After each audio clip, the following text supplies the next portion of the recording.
Militer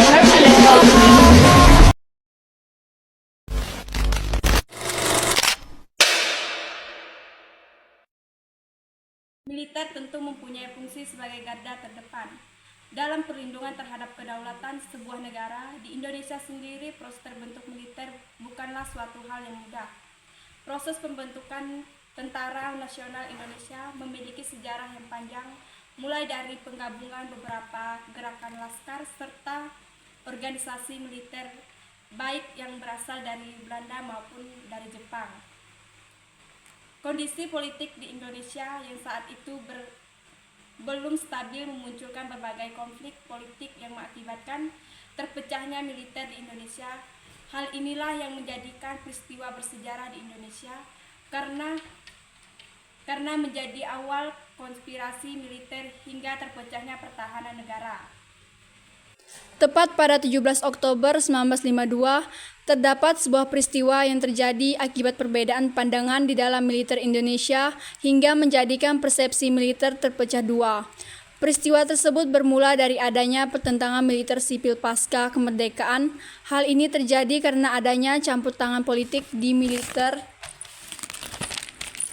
Indonesia, yaitu satu sisi ingin merasionalisasikan tentara sesuai fungsinya, dan di sisi lain menginginkan tentara tetap memainkan fungsi lainnya, yaitu berpolitik karena mendapat persetujuan dari DPRS.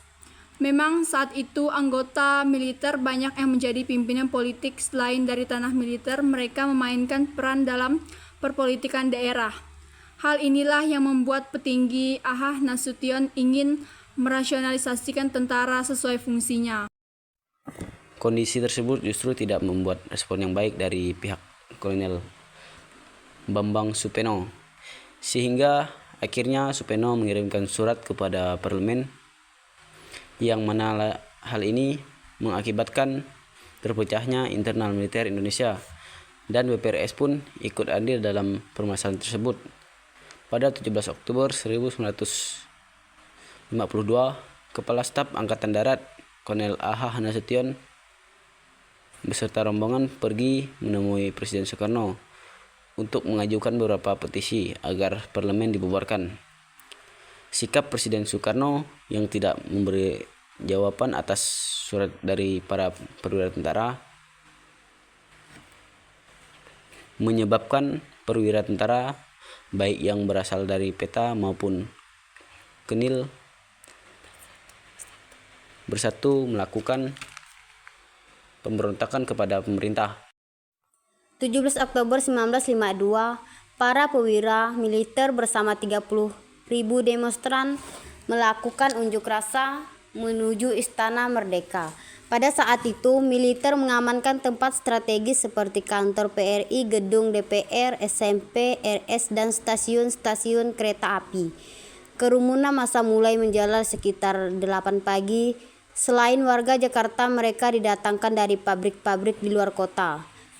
Tentara yang mengorganisir demonstrasi tersebut bahkan membawa tank, artikel, dan meriam yang bahkan dihadapkan menuju istana presiden. Hal itu dilakukan bukan untuk melakukan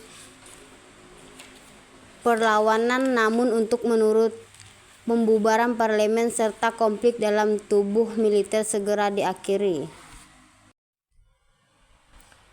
Presiden Soekarno dalam berpidato mengemukakan massa yang berdemo. Mereka berbalik mendukung Presiden Soekarno dalam berteriak "Hidup Soekarno". Meriam yang dihadapkan ke istana oleh Mayor Dr. Mastopo dan Mayor Farmel Idris tidak jadi ditembak. Para demonstran pun luluh mendengarkan pernyataan Soekarno dan segera membubarkan diri. Setelah peristiwa tersebut, Soekarno menemui delegasi militer yang datang imbasnya. A.H. Nasution, yang ketiga itu menjadi Kepala Staf Angkatan Darat, akhirnya diberhentikan dari jabatannya. Perselisihan yang terjadi di kalangan militer terutama TNI Angkatan Darat dianggap selesai setelah disepakati Piagam Keutuhan Angkatan Darat sebagai hasil pertemuan di Yogyakarta. Pada 25 Februari 1955, Herbert Page berpendapat bahwa peristiwa 17 Oktober 1952 sesungguhnya bukanlah usaha daripada perwira angkatan darat untuk mengambil kekuasaan pemerintahan. Peristiwa 17 Oktober terjadi akibat kekecewaan perwira TNI yang berpikiran profesional dan modern terhadap usaha-usaha dari pihak anggota parlemen yang menghalangi modernisasi dan profesionalisme tentara nasional di Indonesia.